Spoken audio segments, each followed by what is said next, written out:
I was brought up as one of 7 children, and as I was growing up, I could feel my parents would treat me differently.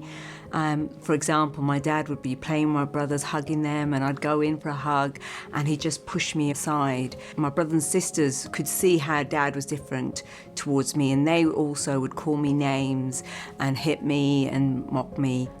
So I had this sense always as a kid that there was something wrong with me, and I wasn't wanted, and also never felt loved by them. I tried to do what I could to be good enough for them, but nothing I seemed to do was good enough.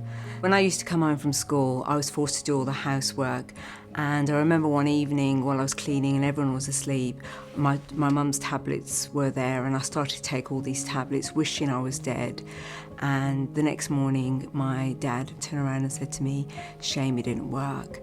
And I think the reality hit me that there's nothing I can do to make this man love me.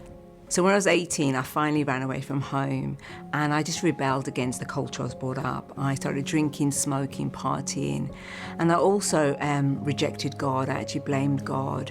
But fundamentally, the thing I wanted more than anything was to be loved and find love.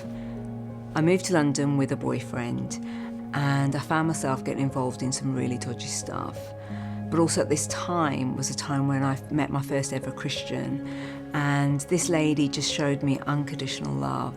She was kind, she listened to me and made me feel of worth. One evening, I found myself crying. I found all the stuff that I had pushed down through my whole life, all the pain just coming up to the surface, and I heard a voice say, "Raj, stop crying." And I knew it was Jesus. I don't know how, but I knew it was Jesus. And I found myself talking to Jesus for the very first time, asking him why was my life so hard? And I just said to him, "I just don't want to do it anymore. Would you just take my life? I just want to be dead." And what I felt was, rather than me being beamed up to heaven, I felt just love being poured into me, and I felt the Holy Spirit come and fill all that got emptied out, just fill me up. And I felt this peace and joy and just happiness for the first time.